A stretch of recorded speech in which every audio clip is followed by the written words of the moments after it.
ಕಾಂಗ್ರೆಸ್ ದೆಹಲಿ ಮಟ್ಟದಲ್ಲೂ ಕೂಡ ಸಾಕಷ್ಟು ಚರ್ಚೆಗಳು ಕೂಡ ಆಗ್ತಾ ಇದೆ.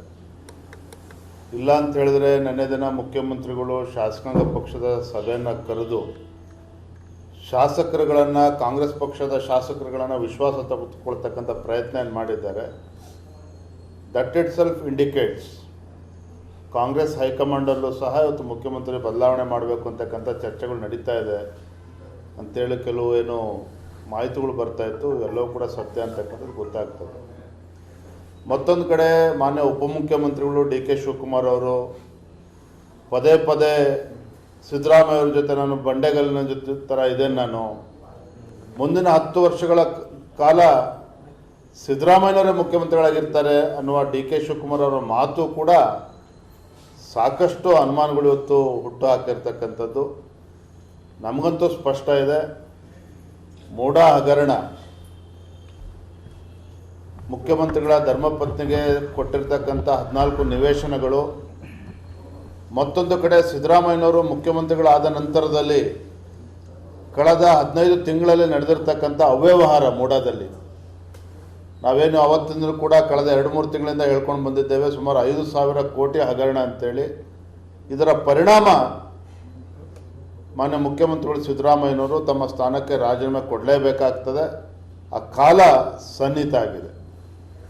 ಸರ್, ಇವತ್ತು ಸರ್ ಭೇಟಿ ಆದರೆ ಸರ್ ಜೋಶಿ ಸರ್ ಕೂಡ ಭೇಟಿ ಆಗ್ತಿದ್ದಾರೆ, ಏನು ವಿಶೇಷ? ಏನು ಅರವಿಂದ್ ಬೆಲ್ಲದವರು ಭೇಟಿ ಆಗ್ತಕ್ಕಂಥ ವಿಶೇಷ ಏನಿಲ್ಲ. ನಾವು ಅವರು ಕೂಡ ಕಳೆದ 16 ವರ್ಷಗಳಿಂದ ಸ್ನೇಹಿತರು ಕೂಡ ಹೌದು. ನಾವು ರಾಜಕಾರಣ ನಾನು ಬಂದಿರತಕ್ಕಂಥದ್ದು ಅನಿರೀಕ್ಷಿತ, ಅರವಿಂದ್ ಬೆಲ್ಲದವರು ಬಂದಿರತಕ್ಕಂಥದ್ದು ಅನಿರೀಕ್ಷಿತನೇ. ಆದರೆ ಅದಕ್ಕಿಂತ ಮುಂಚಿತವಾಗಿ ನಾವು ಕೂಡ ಅವರು ಹೀರೋ ಡೀಲರ್ ಇದ್ದಾರೆ, ನಾವು ಹೀರೋ ಡೀಲರ್ ಇದ್ದೆ. ಹಾಗೆ ನಮ್ಮದೇ ಆದಂಥ ಆತ್ಮೀಯತೆ ಖಂಡಿತ ಮುಂಚೆಯಿಂದನೂ ಕೂಡ ಇದೆ. ಇವತ್ತು ನಾನು ಕೂಡ ಖಾಸಗಿ ಕಾರ್ಯಕ್ರಮದಂತೆ ಹುಬ್ಬಳ್ಳಿಗೆ ಬಂದಂಥ ಸಂದರ್ಭದಲ್ಲಿ ಅವ್ರು ಭೇಟಿಯನ್ನು ಮಾಡಿದ್ದೆ. ವಿಶೇಷ ಏನಿಲ್ಲ. ಸರ್, ಈಗ ನಿಮ್ಮ ಮೇಲೆ ದಿನೇಶ್ ಗುಂಡೂರಾವ್ ಒಂದು ಆರೋಪ ಮಾಡಿದ್ದಾರೆ. ಕುಮಾರಸ್ವಾಮಿಯನ್ನ ಸಿಲುಕಿಸಲಿಕ್ಕೆ ಬಿಜೆಪಿಯವರೇ ತಂತ್ರ ಹೇಳ್ತಿದ್ದಾರೆ, JDS ಅನ್ನ ಮುಗಿಸ್ತಿದ್ದಾರೆ ಬಿಜೆಪಿಯವರು ಅಂತೇಳಿ. ನೋಡಿ, ಯಾರ್ಯಾರನ್ನು ಮುಗಿಸ್ತಾರೆ ಬರೋದ್ರಲ್ಲಿ ಎಲ್ಲವೂ ಕೂಡ ಗೊತ್ತಾಗ್ತದೆ. ಅದು ಒಂದಂತೂ ಸ್ಪಷ್ಟವಾಗಿ ತಮಗಳು ಗೊತ್ತಿರಲಿ, ಸಿದ್ದರಾಮಯ್ಯನವರು ಮುಖ್ಯಮಂತ್ರಿ ಸ್ಥಾನಕ್ಕೆ ರಾಜೀನಾಮೆ ಕೊಡ್ತಕ್ಕಂಥದ್ರಲ್ಲಿ ಯಾವುದೇ ಒಂದು ಅನುಮಾನಗಳು ನಿಮಗೆ ಬೇಡ. ನಿಶ್ಚಿತವಾಗಿ ಸಿದ್ದರಾಮಯ್ಯನವರು ತಮ್ಮ ಸ್ಥಾನಕ್ಕೆ ರಾಜೀನಾಮೆ ಕೊಟ್ಟೇ ಕೊಡ್ತಾರೆ, ಮುಖ್ಯಮಂತ್ರಿ ಸ್ಥಾನಕ್ಕೆ ರಾಜೀನಾಮೆ ಕೊಡ್ತಾರೆ. ಇನ್ನು ದಿನೇಶ್ ಗುಂಡೂರಾವ್ ಅವ್ರು ಏನು ಹೇಳ್ತಾರೆ, ಮತ್ತೊಬ್ರು ಏನು ಹೇಳ್ತಾರೆ, ಅದು ಎಲ್ಲದಕ್ಕೂ ನಾವು ಪ್ರತಿಕ್ರಿಯೆ ನೀಡೋದಕ್ಕಂತೂ ಸಾಧ್ಯ ಇಲ್ಲ. ಒಂದಂತೂ ಸತ್ಯ, ಸನ್ಮಾನ್ಯ ಸಿದ್ದರಾಮಯ್ಯನವರು ತಾವು ನಿಷ್ಕಳಂಕ ರಾಜಕಾರಣಿ ಅಂಥೇಳಿ ಬಿಂಬಿಸ್ತಕ್ಕಂಥ ಪ್ರಯತ್ನ ಕಳೆದ ಹಲವಾರು ದಿನಗಳಿಂದ ಪ್ರಯತ್ನ ಮಾಡಿದ್ದಾರೆ. ಅದೆಲ್ಲವೂ ಕೂಡ ಇವತ್ತು ರಾಜ್ಯದ ಜನತೆಗೆ ಅರ್ಥ ಆಗಿದೆ. ಮುಖ್ಯಮಂತ್ರಿಗಳು ಎಷ್ಟು ವಾಲ್ಮೀಕಿ ಅಭಿವೃದ್ಧಿ ನಿಗಮದ ಹಗರಣ ಇರ್ಬೋದು, ಮತ್ತೊಂದು ಕಡೆ ಮೂಢ ಹಗರಣ, ಇವೆರಡರಲ್ಲೂ ಕೂಡ ಮುಖ್ಯಮಂತ್ರಿಗಳು ಸಿದ್ದರಾಮಯ್ಯನವರ ಪಾತ್ರ ಭಾಳ ದೊಡ್ಡದಾಗಿರ್ತಕ್ಕಂಥದ್ದು. ನೇರವಾಗಿ ಅವರು ಭಾಗಿಯಾಗಿದ್ದಾರೆ. ಹಾಗಾಗಿ ಅವರು ಮುಖ್ಯಮಂತ್ರಿ ಸ್ಥಾನಕ್ಕೆ ರಾಜೀನಾಮೆ ಕೊಟ್ಟೇ ಕೊಡ್ತಾರೆ. ಸರ್, ಈಗ ರಾಜ್ಯ ಸರ್ಕಾರ ಜಿಂದಾಲ್ ಕಂಪ್ನಿಗೆ 3,677 ಎಕರೆ ಜಮೀನು ಮಾರಾಟ ಮಾಡಲಿಕ್ಕೆ ತೀರ್ಮಾನ ಮಾಡಿದೆ ಸರ್. ಈ ಬಗ್ಗೆ ಸಾಕಷ್ಟು ಚರ್ಚೆ ಆಗ್ತಿದೆ. ಯಡಿಯೂರಪ್ಪನವರು CM ಇದ್ದಾಗಲೂ ಕೂಡ ಈ ಬಗ್ಗೆ ತೀರ್ಮಾನ ಮಾಡಿದರು, ಮತ್ತೆ ವಾಪಸ್ ತಗೊಂಡಿದ್ರು ಸರ್. ನೋಡಿ, ಹಿಂದೆ ಯಡಿಯೂರಪ್ಪನವರು ಮುಖ್ಯಮಂತ್ರಿಗಳಿದ್ದಾಗ ಈ ವಿಚಾರದಲ್ಲಿ ತೀರ್ಮಾನವೂ ಕೂಡ ಆಗಿತ್ತು. ಅದರಲ್ಲಿ ಅರವಿಂದ್ ಬೆಲ್ಲ ಸಾಹೇಬ್ರದ್ದು ಅವರದೇ ಆದಂಥ ಅಭಿಪ್ರಾಯ ಇದೆ. ಆದರೆ ನಮ್ಮ ಪ್ರಶ್ನೆ ಏನಾವತ್ತು ಅಂದಿನ ವಿರೋಧ ಪಕ್ಷ ಕಾಂಗ್ರೆಸ್ ಸಿದ್ದರಾಮಯ್ಯನವರು ಕೂಡ ವಿರೋಧ ಮಾಡಿದರು. ಈಗ ಹೇಗೆ ಅದ್ರ ಪರವಾಗಿ ತೀರ್ಮಾನವನ್ನು ಮಾಡಿದ್ದಾರೆ, ತಾವು ಮುಖ್ಯಮಂತ್ರಿಗಳನ್ನು ಕೇಳಬೇಕು. ಹೇಳೋಣ ಬೇರೆ. ಸರ್, ಈಗ ಮುಖ್ಯಮಂತ್ರಿ ಬದಲಾವಣೆ ಆಗತ್ತೆ ಅಂತ ನಿಶ್ಚಿತವಾಗಿ ಹೇಳ್ತಿದ್ದಾರೆ. ಮುಖ್ಯಮಂತ್ರಿ ನಿಮ್ಮ ಪಕ್ಷದವ್ರು ಬರ್ತಾರೋ ಅಥವಾ ಕಾಂಗ್ರೆಸ್ನವ್ರು ಬರ್ತಾರೋ ಹೊಸ ಮುಖ್ಯಮಂತ್ರಿ? ನೋಡ್ರಿ, ಇವತ್ತು ನಾವು ವಿರೋಧ ಪಕ್ಷದಲ್ಲಿ ಇದ್ದೇವೆ. 66 ಸ್ಥಾನಗಳನ್ನು ಶಾಸಕರನ್ನು ಹೊಂದಿರತಕ್ಕಂಥ BJP 19 ಜನ JDS ಸರ್ಕಾರ ಮಾಡೋಕ್ಕೆ ಸಾಧ್ಯನಾ? ಇಲ್ಲಿ ಪ್ರಶ್ನೆ ಇರ್ತಕ್ಕಂಥದ್ದು, ರಾಜ್ಯದ ಜನರಿಗೆ ಒಂದು ಪಾರದರ್ಶಕವಾಗಿ ಆಡಳಿತ ನಡೆಸ್ತೇವೆ, ಅಭಿವೃದ್ಧಿ ಕೆಲಸಗಳನ್ನು ಮಾಡ್ತೇವೆ ಅಂತೇಳಿ ಜನರ ಒಂದು ನಿರಾಸೆಯನ್ನು ಮೂಡಿಸ್ತಕ್ಕಂಥ ಕೆಲಸ ಸಿದ್ದರಾಮಯ್ಯ ನೇತೃತ್ವ ಕಾಂಗ್ರೆಸ್ ಸರ್ಕಾರ ಮಾಡಿರ್ತಕ್ಕಂಥದ್ದು. ಇವತ್ತು ಜನ ಶಾಪ ಆಗ್ತಾ ಇದ್ದಾರೆ. ಬರಗಾಲದ ಸಂದರ್ಭದಲ್ಲೂ ಕೂಡ ರಾಜ್ಯ ಸರ್ಕಾರ ರೈತರಿಗೆ ಅನುಕೂಲ ಆಗ್ತಕ್ಕಂಥ ನಿಟ್ಟಿನಲ್ಲಿ ಯಾವುದೇ ಒಂದು ಕ್ರಮವನ್ನು ಕೈಗೊಳ್ಳಲಿಲ್ಲ, ಪರಿಹಾರನ ನೀಡಲಿಲ್ಲ. ಈ ಕಾಂಗ್ರೆಸ್ ಸರ್ಕಾರ ಆಡಳಿತಕ್ಕೆ ಬಂದ ನಂತರದಲ್ಲಿ ರಾಜ್ಯದಲ್ಲಿ ಅಭಿವೃದ್ಧಿ ಕೆಲಸಗಳು ಇವೆಲ್ಲವೂ ಕೂಡ ಸಂಪೂರ್ಣ ನಿಂತು ಹೋಗಿರ್ತಕ್ಕಂಥದ್ದು. ಮತ್ತೊಂದು ಕಡೆ ಡಿ ಕೆ ಶಿವಕುಮಾರ್ ಅವ್ರು ಮಾತನಾಡ್ತಾರೆ, ಇವತ್ತು ಟನಲ್ ರೋಡ್ ಬಗ್ಗೆ ಮಾತನಾಡ್ತಾರೆ. ಮತ್ತೊಂದು ನೋಡಿ, ನಾನು ಒಂದು ಮಾತನ್ನು ನಿಮ್ಮ ಮೂಲಕ ರಾಜ್ಯದ ಮುಖ್ಯಮಂತ್ರಿಗಳಿಗೆ ಕೇಳ್ತೇನೆ. ಈ ಕಾಂಗ್ರೆಸ್ ಸರ್ಕಾರ ಬಂದು ಇವತ್ತು 15-16 ತಿಂಗಳುಗಳು 18 ತಿಂಗಳುಗಳು ಆಗ್ತಾ ಬಂದಿದೆ. ಮುಖ್ಯಮಂತ್ರಿಗಳು ಮತ್ತು ಉಪಮುಖ್ಯಮಂತ್ರಿಗಳು ಉತ್ತರ ಕರ್ನಾಟಕಕ್ಕೆ ಎಷ್ಟು ಬಾರಿ ಬಂದಿದ್ದಾರೆ, ಪ್ರವಾಸ ಮಾಡಿದ್ದಾರೆ. ಬೆಳಗಾವಿ ಅಧಿವೇಶನ ನಡೆದಾಗ ಬರ್ತಕ್ಕಂಥದ್ದು ಒಂದು ಭಾಗ. ಆದರೆ ಇವತ್ತು ಗುಲ್ಬರ್ಗ ಜಿಲ್ಲೆಗೆ 8 ಸಲ ಬಂದಿದ್ದಾರೆ, ಹುಬ್ಳಿಗೆ 8 ಸಲ ಬಂದಿದ್ದಾರೆ, ರಾಯಚೂರು 8 ಸಲ ಹೋಗಿದ್ದಾರೆ. ನಾನೇನು ಹೇಳಕ್ಕೆ ಹೊರಟಿದ್ದೇನೆ ಅಂತ ಹೇಳಿದ್ರೆ, ಸಿದ್ದರಾಮಯ್ಯನವರು ಇರ್ಬೋದು, ಡಿ ಕೆ ಶಿವಕುಮಾರ್ ಇರ್ಬೋದು, ಮುಖ್ಯಮಂತ್ರಿಗಳಿರ್ಬೋದು, ಉಪಮುಖ್ಯಮಂತ್ರಿಗಳಿರ್ಬೋದು, ಉತ್ತರ ಕರ್ನಾಟಕದ ಬಗ್ಗೆ ಕಿಂಚಿತ್ತೂ ಕೂಡ ಕಾಳಜಿ ಇಲ್ಲದೆ ಇರತಕ್ಕಂಥ ನಾಯಕರು ರಾಜ್ಯದ ಆಡಳಿತ ಚುಕ್ಕಾಣಿಯನ್ನು ಹಿಡಿದಿರ್ತಕ್ಕಂಥದ್ದು. ಒಂದು ಕಡೆ ಹಿಂದೆ ಯಡಿಯೂರಪ್ಪನವರಿದ್ದಾಗ, ಬಸವರಾಜ ಬೊಮ್ಮಾಯಿಯವರಿದ್ದಾಗ ಅನೇಕ ನೀರಾವರಿ ಯೋಜನೆಗಳು, ಬೊಮ್ಮಾಯಿಯವರಿದ್ದಾಗ ಕೊನೆಗಳಲ್ಲಿ ಸುಮಾರು 19,000 ಕೋಟಿಗೂ ಹೆಚ್ಚು ನೀರಾವರಿ ಯೋಜನೆಗಳು ಉತ್ತರ ಕರ್ನಾಟಕಕ್ಕೆ ಒಳ್ಳೆಯದಾಗಬೇಕು ರೈತರಿಗೆ ಅಂತೇಳಿ ಕ್ಲಿಯರೆನ್ಸ್ ಕೊಟ್ಟರು. ಅದಕ್ಕೂ ಕೂಡ ಮಣ್ಣು ಕಲ್ಲಾಗ್ತಕ್ಕಂಥ ಕೆಲಸವನ್ನು ಮಾಡಿದ್ದಾರೆ. ಒಟ್ಟಾರೆಯಾಗಿ ಸನ್ಮಾನ್ಯ ಮುಖ್ಯಮಂತ್ರಿಗಳು, ಉಪಮುಖ್ಯಮಂತ್ರಿಗಳು ಸಿದ್ದರಾಮಯ್ಯನವರು ಮತ್ತು ಡಿ ಕೆ ಶಿವಕುಮಾರ್ ಅವರು ಉತ್ತರ ಕರ್ನಾಟಕದ ಅಭಿವೃದ್ಧಿಯ ಬಗ್ಗೆ ಕಿಂಚಿತ್ತೂ ಕೂಡ ಕಾಳಜಿ ಇಲ್ಲ. ಉತ್ತರ ಕರ್ನಾಟಕದ ರೈತರ ಬಗ್ಗೆ ಏನೂ ಕೂಡ ಕಾಳಜಿ ಇಲ್ಲದೆ ಇರ್ತಕ್ಕಂಥ ಸರ್ಕಾರ ಯಾವುದಾದ್ರು ಇದ್ದರೆ ಸಿದ್ದರಾಮಯ್ಯ ನೇತೃತ್ವದ ಕಾಂಗ್ರೆಸ್ ಸರ್ಕಾರ. ಅವರು ಇವತ್ತು ಉತ್ತರ ಕೊಡಬೇಕಾಗಿದೆ. ಹಾಗಾಗಿ ಈ ಕಾಂಗ್ರೆಸ್ ಸರ್ಕಾರ, ಸಿದ್ದರಾಮಯ್ಯ ನೇತೃತ್ವದ ಕಾಂಗ್ರೆಸ್ ಸರ್ಕಾರ ರಾಜ್ಯದ ಜನರ ಪಾಲಿಗೆ ಇವತ್ತು ಬದುಕಿದ್ದು ಕೂಡ ಸತ್ತಂತಾಗಿದೆ. ಒಂಥರ ನಿಷ್ಕ್ರಿಯ ಸರ್ಕಾರ ಇವತ್ತು ಕರ್ನಾಟಕ ರಾಜ್ಯದಲ್ಲಿ ಇರ್ತಕ್ಕಂಥದ್ದು.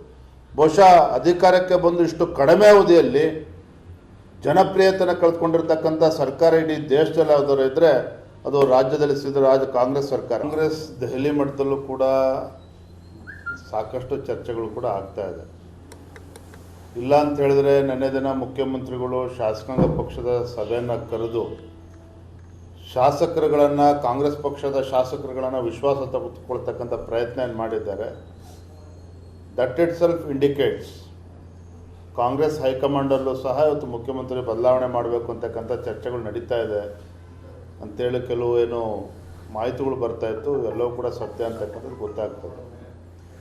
ಮತ್ತೊಂದು ಕಡೆ ಮಾನ್ಯ ಉಪಮುಖ್ಯಮಂತ್ರಿಗಳು ಡಿ ಕೆ ಶಿವಕುಮಾರ್ ಅವರು ಪದೇ ಪದೇ ಸಿದ್ದರಾಮಯ್ಯ ಅವ್ರ ಜೊತೆ ನಾನು ಬಂಡೆಗಲ್ಲಿನ ಜೊತೆ ಥರ ಇದ್ದೇನೆ, ನಾನು ಮುಂದಿನ 10 ವರ್ಷಗಳ ಕಾಲ ಸಿದ್ದರಾಮಯ್ಯನವರೇ ಮುಖ್ಯಮಂತ್ರಿಗಳಾಗಿರ್ತಾರೆ ಅನ್ನುವ ಡಿ ಕೆ ಶಿವಕುಮಾರ್ ಅವರ ಮಾತು ಕೂಡ ಸಾಕಷ್ಟು ಅನುಮಾನಗಳು ಇವತ್ತು ಹುಟ್ಟು ಹಾಕಿರ್ತಕ್ಕಂಥದ್ದು. ನಮಗಂತೂ ಸ್ಪಷ್ಟ ಇದೆ, ಮೂಡಾ ಹಗರಣ, ಮುಖ್ಯಮಂತ್ರಿಗಳ ಧರ್ಮಪತ್ನಿಗೆ ಕೊಟ್ಟಿರ್ತಕ್ಕಂಥ 14 ನಿವೇಶನಗಳು, ಮತ್ತೊಂದು ಕಡೆ ಸಿದ್ದರಾಮಯ್ಯನವರು ಮುಖ್ಯಮಂತ್ರಿಗಳಾದ ನಂತರದಲ್ಲಿ ಕಳೆದ 15 ತಿಂಗಳಲ್ಲಿ ನಡೆದಿರ್ತಕ್ಕಂಥ ಅವ್ಯವಹಾರ ಮೂಡಾದಲ್ಲಿ ನಾವೇನು ಅವತ್ತಿಂದಲೂ ಕೂಡ ಕಳೆದ 2-3 ತಿಂಗಳಿಂದ ಹೇಳ್ಕೊಂಡು ಬಂದಿದ್ದೇವೆ. ಸುಮಾರು 5,000 ಕೋಟಿ ಹಗರಣ ಅಂತೇಳಿ. ಇದರ ಪರಿಣಾಮ ಮಾನ್ಯ ಮುಖ್ಯಮಂತ್ರಿಗಳು ಸಿದ್ದರಾಮಯ್ಯನವರು ತಮ್ಮ ಸ್ಥಾನಕ್ಕೆ ರಾಜೀನಾಮೆ ಕೊಡಲೇಬೇಕಾಗ್ತದೆ. ಆ ಕಾಲ ಸನ್ನಿಹಿತ ಆಗಿದೆ. ಸರ್, ಇವತ್ತು ಸರ್ ಭೇಟಿಯಾದರೆ ಸರ್ ಜೋಶಿ ಸರ್ನ ಕೂಡ ಭೇಟಿ ಆಗ್ತಿದ್ದಾರೆ, ಏನು ವಿಶೇಷ ಸರ್? ಏನು ಅರವಿಂದ್ ಬೆಲ್ಲದವರು ಭೇಟಿ ಆಗ್ತಕ್ಕಂಥ ವಿಶೇಷ ಏನಿಲ್ಲ. ನಾವು ಅವರು ಕೂಡ ಕಳೆದ 16 ವರ್ಷಗಳಿಂದ ಸ್ನೇಹಿತರು ಕೂಡ ಹೌದು. ನಾವು ರಾಜಕಾರಣ, ನಾನು ಬಂದಿರತಕ್ಕಂಥದ್ದು ಅನಿರೀಕ್ಷಿತ, ಅರವಿಂದ್ ಬೆಲ್ಲದವರು ಬಂದಿರತಕ್ಕಂಥದ್ದು ಅನಿರೀಕ್ಷಿತನೇ. ಆದರೆ ಅದಕ್ಕಿಂತ ಮುಂಚಿತವಾಗಿ ನಾವು ಕೂಡ, ಅವರು ಹೀರೋ ಡೀಲರ್ ಇದ್ದಾರೆ, ನಾವು ಹೀರೋ ಡೀಲರ್ ಇದ್ದೆ. ಹಾಗೆ ನಮ್ಮದೇ ಆದಂಥ ಆತ್ಮೀಯತೆ ಖಂಡಿತ ಮುಂಚೆಯಿಂದನೂ ಕೂಡ ಇದೆ. ಇವತ್ತು ನಾನು ಕೂಡ ಖಾಸಗಿ ಕಾರ್ಯಕ್ರಮದಂತೆ ಹುಬ್ಬಳ್ಳಿಗೆ ಬಂದಂಥ ಸಂದರ್ಭದಲ್ಲಿ ಅವ್ರು ಭೇಟಿಯನ್ನು ಮಾಡಿದ್ದೇನೆ. ವಿಶೇಷ ಏನಿಲ್ಲ. ಸರ್, ಈಗ ನಿಮ್ಮ ಮೇಲೆ ದಿನೇಶ್ ಗುಂಡೂರಾವ್ ಒಂದು ಆರೋಪ ಮಾಡಿದ್ದಾರೆ. ಕುಮಾರಸ್ವಾಮಿಯನ್ನ ಸಿಲುಕಿಸಲಿಕ್ಕೆ ಬಿಜೆಪಿಯವರೇ ತಂತ್ರ ಹೇಳ್ತಿದ್ದಾರೆ, JDS ಅನ್ನ ಮುಗಿಸ್ತಿದ್ದಾರೆ ಬಿಜೆಪಿಯವರು ಅಂತ ಹೇಳಿ. ನೋಡಿ, ಯಾರ್ಯಾರನ್ನು ಮುಗಿಸ್ತಾರೆ ಬರೋದ್ರಲ್ಲಿ ಎಲ್ಲವೂ ಕೂಡ ಗೊತ್ತಾಗ್ತದೆ. ಅದು ಒಂದಂತೂ ಸ್ಪಷ್ಟವಾಗಿ ತಮಗಳು ಗೊತ್ತಿರಲಿ, ಸಿದ್ದರಾಮಯ್ಯನವರು ಮುಖ್ಯಮಂತ್ರಿ ಸ್ಥಾನಕ್ಕೆ ರಾಜೀನಾಮೆ ಕೊಡ್ತಕ್ಕಂಥದ್ರಲ್ಲಿ ಯಾವುದೇ ಒಂದು ಅನುಮಾನಗಳು ನಿಮಗೆ ಬೇಡ.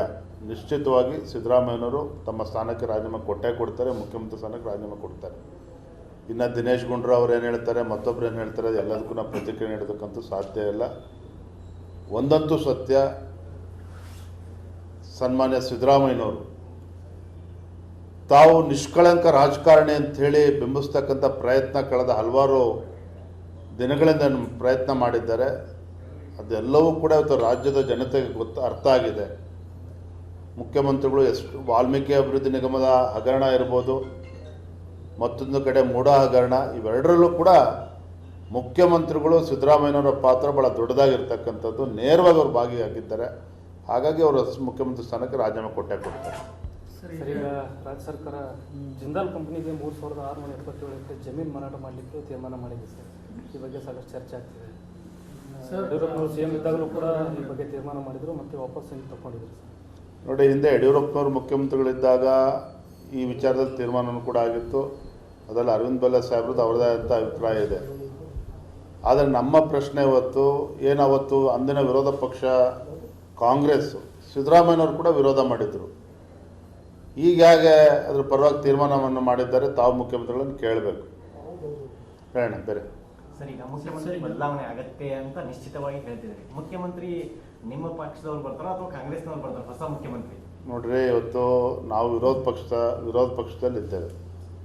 66 ಸ್ಥಾನಗಳನ್ನು ಶಾಸಕರನ್ನು ಹೊಂದಿರತಕ್ಕಂಥ BJP 19 ಜನ JDS ಸರ್ಕಾರ ಮಾಡೋಕ್ಕೆ ಸಾಧ್ಯನಾ? ಇಲ್ಲಿ ಪ್ರಶ್ನೆ ಇರ್ತಕ್ಕಂಥದ್ದು, ರಾಜ್ಯದ ಜನರಿಗೆ ಒಂದು ಪಾರದರ್ಶಕವಾಗಿ ಆಡಳಿತ ನಡೆಸ್ತೇವೆ, ಅಭಿವೃದ್ಧಿ ಕೆಲಸಗಳನ್ನು ಮಾಡ್ತೇವೆ ಅಂತೇಳಿ ಜನರ ಒಂದು ನಿರಾಸೆಯನ್ನು ಮೂಡಿಸ್ತಕ್ಕಂಥ ಕೆಲಸ ಸಿದ್ದರಾಮಯ್ಯ ನೇತೃತ್ವ ಕಾಂಗ್ರೆಸ್ ಸರ್ಕಾರ ಮಾಡಿರ್ತಕ್ಕಂಥದ್ದು. ಇವತ್ತು ಜನ ಶಾಪ ಆಗ್ತಾ ಇದ್ದಾರೆ. ಬರಗಾಲದ ಸಂದರ್ಭದಲ್ಲೂ ಕೂಡ ರಾಜ್ಯ ಸರ್ಕಾರ ರೈತರಿಗೆ ಅನುಕೂಲ ಆಗ್ತಕ್ಕಂಥ ನಿಟ್ಟಿನಲ್ಲಿ ಯಾವುದೇ ಒಂದು ಕ್ರಮವನ್ನು ಕೈಗೊಳ್ಳಲಿಲ್ಲ, ಪರಿಹಾರನ ನೀಡಲಿಲ್ಲ. ಈ ಕಾಂಗ್ರೆಸ್ ಸರ್ಕಾರ ಆಡಳಿತಕ್ಕೆ ಬಂದ ನಂತರದಲ್ಲಿ ರಾಜ್ಯದಲ್ಲಿ ಅಭಿವೃದ್ಧಿ ಕೆಲಸಗಳು ಇವೆಲ್ಲವೂ ಕೂಡ ಸಂಪೂರ್ಣ ನಿಂತೋಗಿರ್ತಕ್ಕಂಥದ್ದು. ಮತ್ತೊಂದು ಕಡೆ DK ಶಿವಕುಮಾರ್ ಅವರು ಮಾತನಾಡ್ತಾರೆ, ಇವತ್ತು ಟನಲ್ ರೋಡ್ ಬಗ್ಗೆ ಮಾತನಾಡ್ತಾರೆ. ಮತ್ತೊಂದು ನೋಡಿ, ನಾನು ಒಂದು ಮಾತನ್ನು ನಿಮ್ಮ ಮೂಲಕ ರಾಜ್ಯದ ಮುಖ್ಯಮಂತ್ರಿಗಳಿಗೆ ಕೇಳ್ತೇನೆ. ಈ ಕಾಂಗ್ರೆಸ್ ಸರ್ಕಾರ ಬಂದು ಇವತ್ತು 15-16 ತಿಂಗಳುಗಳು 18 ತಿಂಗಳುಗಳು ಆಗ್ತಾ ಬಂದಿದೆ. ಮುಖ್ಯಮಂತ್ರಿಗಳು ಮತ್ತು ಉಪಮುಖ್ಯಮಂತ್ರಿಗಳು ಉತ್ತರ ಕರ್ನಾಟಕಕ್ಕೆ ಎಷ್ಟು ಬಾರಿ ಬಂದಿದ್ದಾರೆ, ಪ್ರವಾಸ ಮಾಡಿದ್ದಾರೆ. ಬೆಳಗಾವಿ ಅಧಿವೇಶನ ನಡೆದಾಗ ಬರ್ತಕ್ಕಂಥದ್ದು ಒಂದು ಭಾಗ. ಆದರೆ ಇವತ್ತು ಗುಲ್ಬರ್ಗ ಜಿಲ್ಲೆಗೆ 8 ಸಲ ಬಂದಿದ್ದಾರೆ, ಹುಬ್ಳಿಗೆ 8 ಸಲ ಬಂದಿದ್ದಾರೆ, ರಾಯಚೂರು 8 ಸಲ ಹೋಗಿದ್ದಾರೆ. ನಾನೇನು ಹೇಳಕ್ಕೆ ಹೊರಟಿದ್ದೇನೆ ಅಂತ ಹೇಳಿದ್ರೆ, ಸಿದ್ದರಾಮಯ್ಯನವರು ಇರ್ಬೋದು, DK ಶಿವಕುಮಾರ್ ಇರ್ಬೋದು, ಮುಖ್ಯಮಂತ್ರಿಗಳಿರ್ಬೋದು, ಉಪಮುಖ್ಯಮಂತ್ರಿಗಳಿರ್ಬೋದು, ಉತ್ತರ ಕರ್ನಾಟಕದ ಬಗ್ಗೆ ಕಿಂಚಿತ್ತೂ ಕೂಡ ಕಾಳಜಿ ಇಲ್ಲದೆ ಇರತಕ್ಕಂಥ ನಾಯಕರು ರಾಜ್ಯದ ಆಡಳಿತ ಚುಕ್ಕಾಣಿಯನ್ನು ಹಿಡಿದಿರ್ತಕ್ಕಂಥದ್ದು. ಒಂದು ಕಡೆ ಹಿಂದೆ ಯಡಿಯೂರಪ್ಪನವರಿದ್ದಾಗ, ಬಸವರಾಜ ಬೊಮ್ಮಾಯಿಯವರಿದ್ದಾಗ ಅನೇಕ ನೀರಾವರಿ ಯೋಜನೆಗಳು, ಬೊಮ್ಮಾಯಿಯವರಿದ್ದಾಗ ಕೊನೆಗಳಿಗೆ ಸುಮಾರು 19,000 ಕೋಟಿಗೂ ಹೆಚ್ಚು ನೀರಾವರಿ ಯೋಜನೆಗಳು ಉತ್ತರ ಕರ್ನಾಟಕಕ್ಕೆ ಒಳ್ಳೆಯದಾಗಬೇಕು ರೈತರಿಗೆ ಅಂತೇಳಿ ಕ್ಲಿಯರೆನ್ಸ್ ಕೊಟ್ಟರು. ಅದಕ್ಕೂ ಕೂಡ ಕಲ್ಲಾಗ್ತಕ್ಕಂಥ ಕೆಲಸವನ್ನು ಮಾಡಿದ್ದಾರೆ. ಒಟ್ಟಾರೆಯಾಗಿ ಸನ್ಮಾನ್ಯ ಮುಖ್ಯಮಂತ್ರಿಗಳು, ಉಪಮುಖ್ಯಮಂತ್ರಿಗಳು ಸಿದ್ದರಾಮಯ್ಯನವರು ಮತ್ತು DK ಶಿವಕುಮಾರ್ ಅವರು ಉತ್ತರ ಕರ್ನಾಟಕದ ಅಭಿವೃದ್ಧಿಯ ಬಗ್ಗೆ ಕಿಂಚಿತ್ತೂ ಕೂಡ ಕಾಳಜಿ ಇಲ್ಲ. ಉತ್ತರ ಕರ್ನಾಟಕದ ರೈತರ ಬಗ್ಗೆ ಏನೂ ಕೂಡ ಕಾಳಜಿ ಇಲ್ಲದೆ ಇರ್ತಕ್ಕಂಥ ಸರ್ಕಾರ ಯಾವುದಾರು ಇದ್ದರೆ ಸಿದ್ದರಾಮಯ್ಯ ನೇತೃತ್ವ ಕಾಂಗ್ರೆಸ್ ಸರ್ಕಾರ. ಅವರು ಇವತ್ತು ಉತ್ತರ ಕೊಡಬೇಕಾಗಿದೆ. ಹಾಗಾಗಿ ಈ ಕಾಂಗ್ರೆಸ್ ಸರ್ಕಾರ, ಸಿದ್ದರಾಮಯ್ಯ ನೇತೃತ್ವ ಕಾಂಗ್ರೆಸ್ ಸರ್ಕಾರ ರಾಜ್ಯದ ಜನರ ಪಾಲಿಗೆ ಇವತ್ತು ಬದುಕಿದ್ದು ಕೂಡ ಸತ್ತಂತಾಗಿದೆ. ಒಂಥರ ನಿಷ್ಕ್ರಿಯ ಸರ್ಕಾರ ಇವತ್ತು ಕರ್ನಾಟಕ ರಾಜ್ಯದಲ್ಲಿ ಇರ್ತಕ್ಕಂಥದ್ದು. ಬಹುಶಃ ಅಧಿಕಾರಕ್ಕೆ ಬಂದು ಇಷ್ಟು ಕಡಿಮೆ ಅವಧಿಯಲ್ಲಿ ಜನಪ್ರಿಯತೆಯನ್ನು ಕಳೆದುಕೊಂಡಿರ್ತಕ್ಕಂಥ ಸರ್ಕಾರ ಇಡೀ ದೇಶದಲ್ಲಿ ಯಾವುದಾದ್ರು ಇದ್ದರೆ ಅದು ರಾಜ್ಯದಲ್ಲಿ ಕಾಂಗ್ರೆಸ್ ಸರ್ಕಾರ, ಕರ್ನಾಟಕ ಸರ್ಕಾರ ಇವತ್ತು.